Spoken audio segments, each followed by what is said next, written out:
We back. Yeah, continue. Yeah. So niggas used to tell me, like the niggas I was looking up to, like they used to tell me like, yo, you gotta find some shit to put your energy into. Like, you know what I'm saying? Like, you in the crib around all this music, you got all these records, all this shit like that. I'm like, yeah, but it ain't that shit. And my homeboy like, alright, well then you gotta ask somebody where to get that shit. Cause my uncle, when my godfather gave me the music, he gave me mad like hip hop beats, break beats, KRS-One. I'm in the crib like, you know, Call Time, all of that shit. That's not reggae. Like even the Bob Marley and the Barris I love to listen to, that's lovers rock. I can't pop to that. I couldn't do what these niggas out there doing to that. So I had my homeboy Ricky Indian, shout outs to him, and another jewel. There's a song called 60 Racks in My Pocket. Okay. The rapper name is T.2. That's my best friend. Shouts to my nigga T.2. Me and him actually was about to start a sound, and we used to go down to Ricky Indian's shop, first class shop, which was Albaz 742, and it was on Park Place. A lot of big sounds used to go there. A lot of big DJ sets used to go there and get their records. Shout outs to Bad Boy International. Shout outs to Tech Nine Movements. Shout outs to all of the DJs from them times that knew about Albaz. And I used to go there and buy records from them. So that I started getting put on to the 45 themes of like how the reggae shit was. So I used to be around all the dances, and my homeboys like, yo, look, I bought records and da-da-da-da-da-da-da. And they used to come to my crib and like they used to practice and all that. So they was like, yo, you know who's nice, who you gotta see that's nice and dancing, it's these two youths. And I'm like, word? Where at? At this time I was living, we had moved from this side, we was living in Oakland and Lot. I told you I've been everywhere in Brooklyn, yo. We was living in Oakland and Lot. Right, son. This is down the block now from Erasmus. So they like, yo, it's these two youths, yo. Troy, and then it's the next youth named Smiley, son. You need to be doing what they doing, because I think your boy Troy is from your grandmom's hood. That's in the Crown Heights area. Okay. So I'm like, alright. He nice with it? They're like, yeah. I'm like, word? Alright.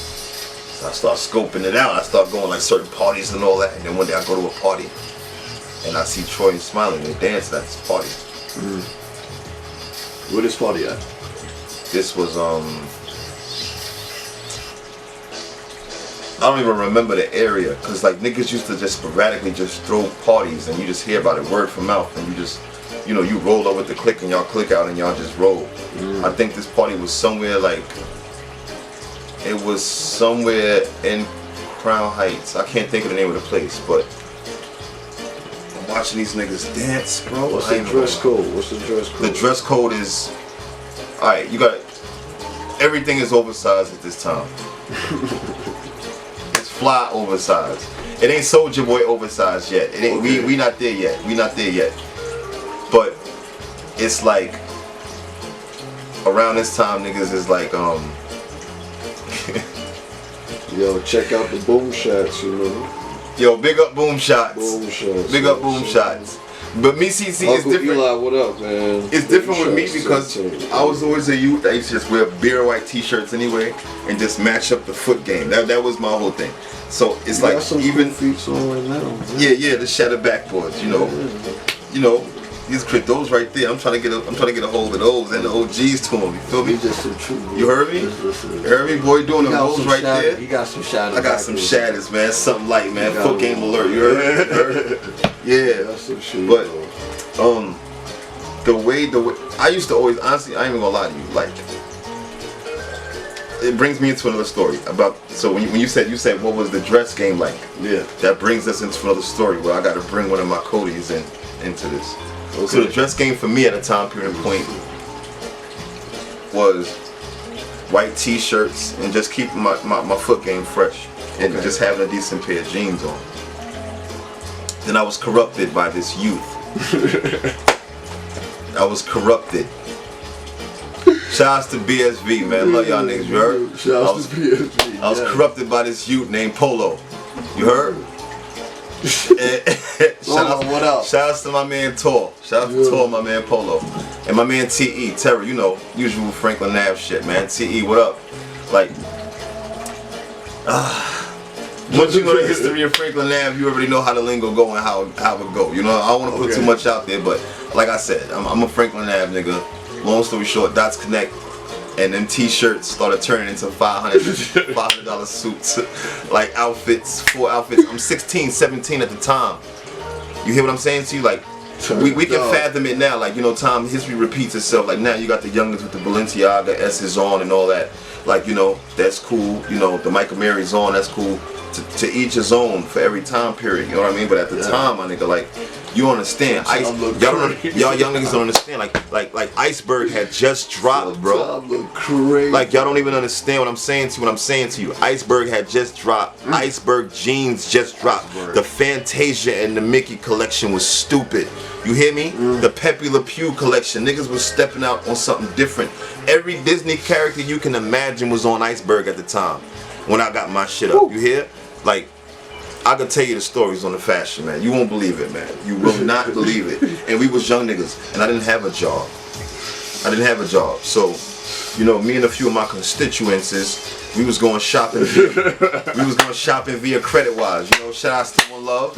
You know, we used to go a few places and all that, and fly by any means necessary. You know, and we would come out. We would come out on a clean tip. So that's what the dress code became, as opposed to really what it was. Cause I ain't gonna lie to you, like, being that I was in the crib so much, like, all I could do was white t-shirts, and I just wanted to focus on my kicks. I ain't really care about that. So what would you rather, the lifestyle y'all went after, or the white tee? The lifestyle I went after, nigga, who I am today. Shit.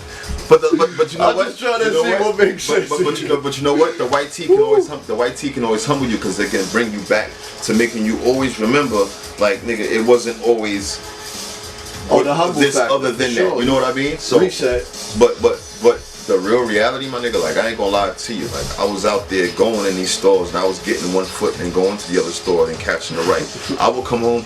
I'm not lying, my nigga. Like, I ain't even gonna lie to you, my nigga. Shouts to my nigga Polo. Yo, we out tell these niggas, man. Like, we walked into Foot Lockers. I used to go in S&D's basements and get magnets off. Like, I used to be on it.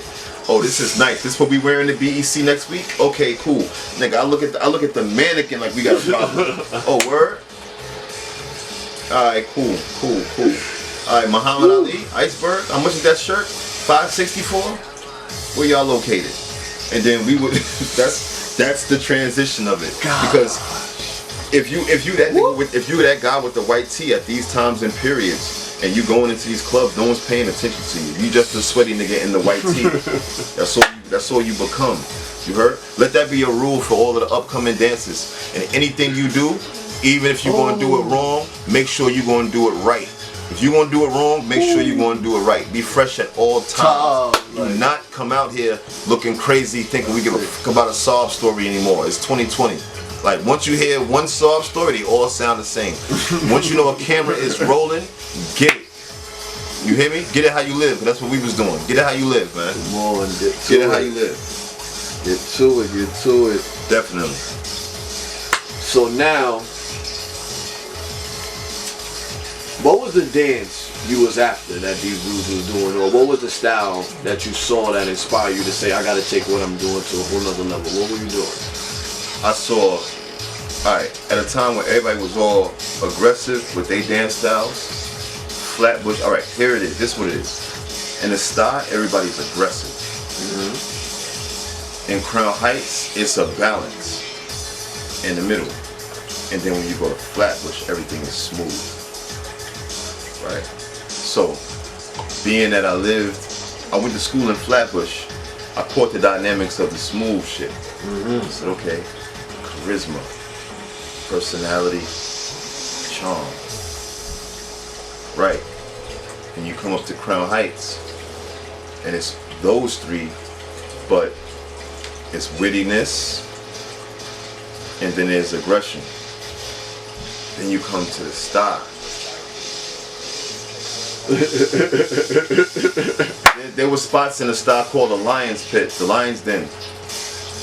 Yes, the Lion's Den. So that's how aggressive we mean for what? Let there be blood. You come here, or you could dance? You could dance? Alright. Go ahead, there's 15 dancers right there. Niggas is standing there waiting. They waiting. Shouts to Fat Boy. Shouts to Fat Boy. What up, man? Shouts to Pobo, shouts to Fat Boy. Pobo, what up? Pobo, what up? Fat Boy Crip was one of those lion dens, bro.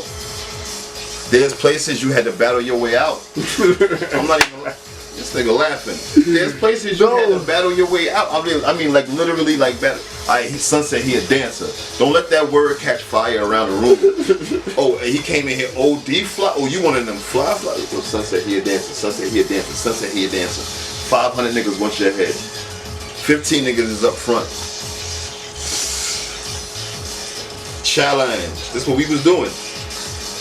And this was a regular basis. Like homeboys grew up battling homeboys. We used to battle each other because before we step on the road, ain't no other nigga gonna be able to phase us if we going through the naturals of each other, learning the dance moves and moves.